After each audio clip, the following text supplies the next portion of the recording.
શાંત શાંત કેમ છો? આમ આજની સભા તો અમિતભાઈએ જે પ્રમાણે આપ્યું છે એ પ્રમાણે તો આમ ઉત્સાહ ઉત્સાહ ઉત્સાહ થવો જોઈએ. ભારત માતા કી. હા, એમ અવાજ આવે તો પછી બીજો બધા કામો બાકી હોય પૂરા થઈ જાય ને ફટાફટ. સરદાર સરોવર નર્મદા નિગમ લિમિટેડ દ્વારા અમદાવાદ જિલ્લા સાણંદ બાવળા વિરમગામ તાલુકાના નળકાંઠા વિસ્તારમાં સિંચાઈ સુવિધાના રૂપિયા 402 કરોડના કામોનું ખાતમુહૂર્ત તથા સાણંદ વિધાનસભા મતક્ષેત્રના વિવિધ વિકાસ કામોના લોકાર્પણ તથા ખાતમુહૂર્ત પ્રસંગે આપણી સૌની સાથે આજે આપણા લોકલાડીલા સાંસદ અને કેન્દ્રીય ગૃહ અને સહકારિતા મંત્રી અમિતભાઈ શાહ સાહેબ આપણી વચ્ચે ઉપસ્થિત રહેવાના હતા, પણ સંજોગવશાત એમને પાછું દિલ્હી જવું પડ્યું છે. પણ આપણા માટેના બધા જ કામ એ હર હંમેશ ધ્યાન રાખીને પૂરા કરતા હોય છે.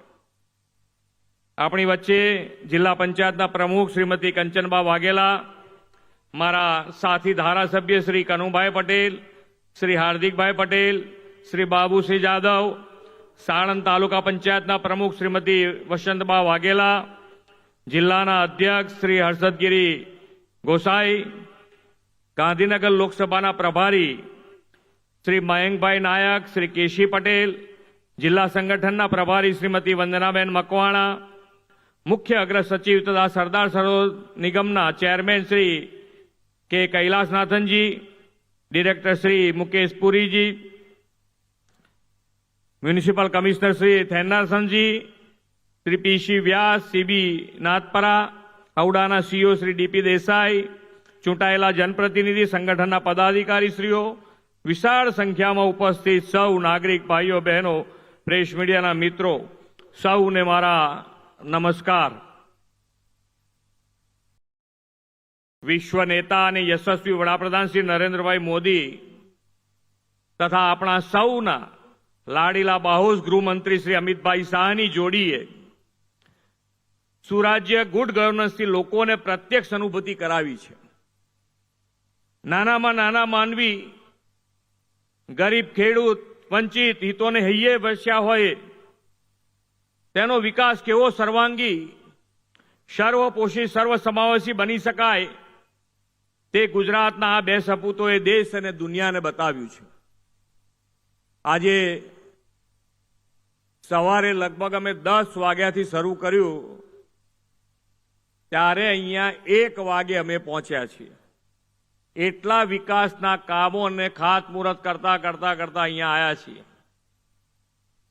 અને આ બધો વિસ્તારમાં જે પણ લાભ છે એ તમને બધાને મળવાનો છે.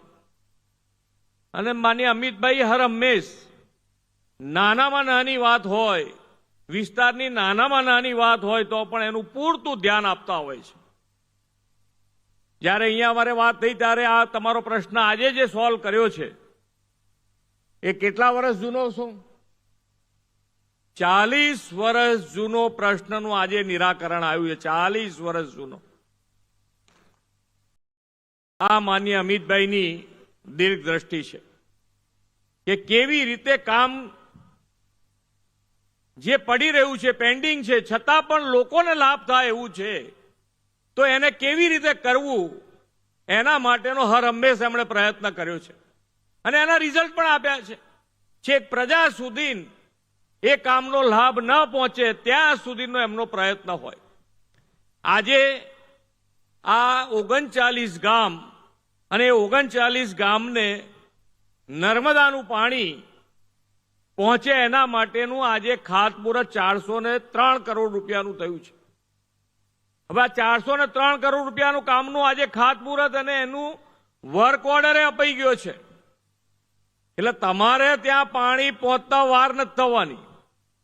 એટલે તમે બધાની ચિંતા એક પળમાં જેને કહેવાય દૂર કરી શકાય એવું માન્ય અમિતભાઈ શાહ સાહેબે આપણા માટે કરી આપ્યું છે.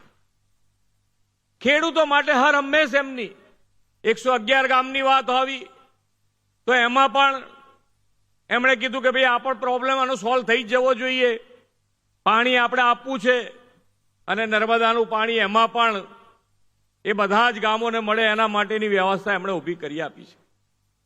એટલે આખા સંસદીય ક્ષેત્રમાં પહેલા વિકાસના કામો, અહીંયા ઘણા બધા વડીલો બેઠા છે, વિકાસના કામ અને વિકાસના કામોની જેને કહેવાય કિંમતની માત્રા તમે જુઓ તો તમે કેટલી માગીને માગી શકો.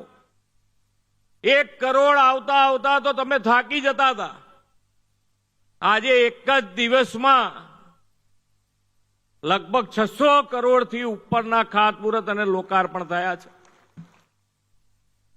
આ માનનીય નરેન્દ્રભાઈ અને માનનીય અમિતભાઈની જોડી જ એ શક્ય બને. આપણે તો સંસદ માનનીય અમિતભાઈ છે એટલે આજે સવારથી જે કામો આપણે જોઈએ તો સૌથી પહેલા આવડા દ્વારા 42.13 કરોડના ખર્ચે ઓડિટોરિયમનું લોકાર્પણ થયું, 1054 સીટોનું. ખૂબ સુંદર બનાવ્યું છે, ખૂબ તમને ઉપયોગી થવાનું છે. એટલે એ સાથે સાથે ગઢિયા લેકનું 12.81 કરોડના ખર્ચે ખાતમુહૂર્ત. અહીંયાથી હમણાં કીધું કે ભાઈ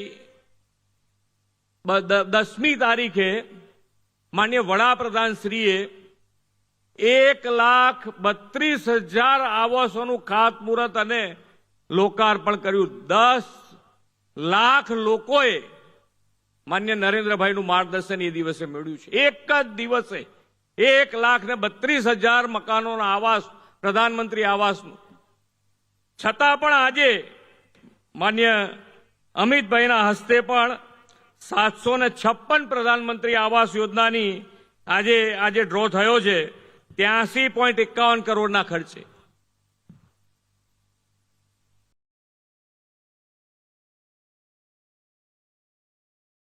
તળાવો હોય, પીવાનું પાણી હોય,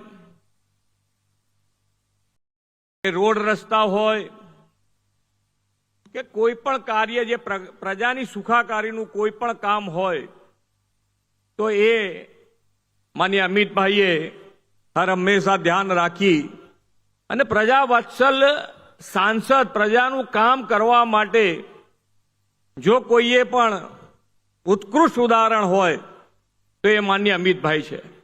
બધા એમાંથી શીખવા જેવું છે.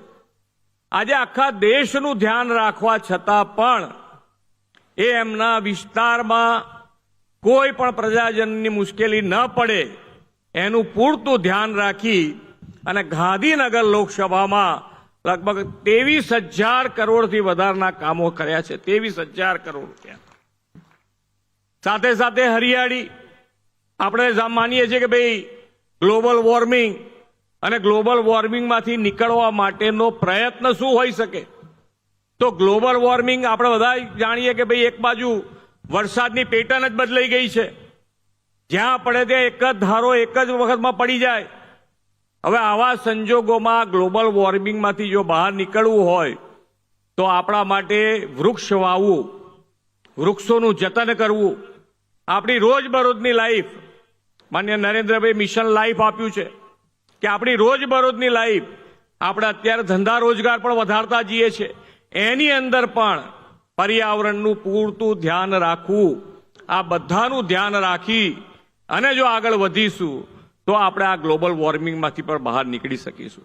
એટલે ગ્લોબલ વોર્મિંગ માટેનું પણ ધ્યાન રાખી અને સૌથી વધારે હરિયાળી લોકસભા બનાવી હોય તો એ ગાંધીનગર લોકસભા બનાવી છે.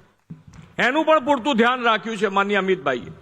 એટલે ખૂબ સારી રીતે એમનો પહેલેથી સંકલ્પ હતો કે ગાંધીનગર લોકસભા આખા દેશની સૌથી શ્રેષ્ઠ લોકસભા બને એના માટેનો હર હંમેશા એમણે પ્રયત્ન કર્યો છે. અને આજે આપણે જોઈ રહ્યા છે કે એ તરફ આખી ગાંધીનગર લોકસભા આગળ વધી રહી છે. ત્યારે આપણે સૌ જે પણ કામ કરીએ એની પાછળ આજે સ્વચ્છતાની પણ, અહીંયા સાણંદ તાલુકાના 71 રિક્ષાઓ અહીંયા આગળ સ્વચ્છતા માટે પણ આજે લોકાર્પણ કર્યું છે. એટલે સ્વચ્છતાનું પણ આપણે પૂરતું ધ્યાન રાખવું જ પડે અને એમાં આપણે બધાએ સાથ આપવો પડે અને આપણે બધા સાથ આપીશું. તળાવ તમે જે ગામમાં તળાવ બન્યા છે, લોકાર્પણ થયા છે, તમે જોવો ખૂબ સુંદર બન્યા છે. આખા ગામ માટે એક પ્રતિષ્ઠા, એમનું ગૌરવ વધારી શકે એવા તળાવોના ડેવલપમેન્ટ થયા છે. તો આ બધા પાછળ જો સ્વચ્છતા નહીં રાખીએ આપણે તો આ બધું જ આપણું કરેલું નકામું ના જાય. એના માટેનું પૂરતું ધ્યાન આપણે બધાએ રાખવાનું છે. અને જે વિકસિત ભારતનો સંકલ્પ જ્યારે આપણે અમૃત મહોત્સવ ઉજવીને અમૃત કાળમાં આપણે પ્રવેશ્યા છીએ ત્યારે માન્ય નરેન્દ્રભાઈનો સંકલ્પ છે કે આવતા અમૃત કાળમાં 2047માં ભારત દેશ એ વિકસિત ભારત બને અને વિકસિત ભારત માટે વિકસિત ગુજરાત અને વિકસિત ગુજરાત માટે આપણે સૌએ સાથે મળી અને એના માટે કામ કરીએ, સૌ સાથે મળી આગળ વધીએ. એ જ અભ્યર્થના. ભારત માતા કી જય. વંદે માતરમ. જય જય ગરવી ગુજરાત.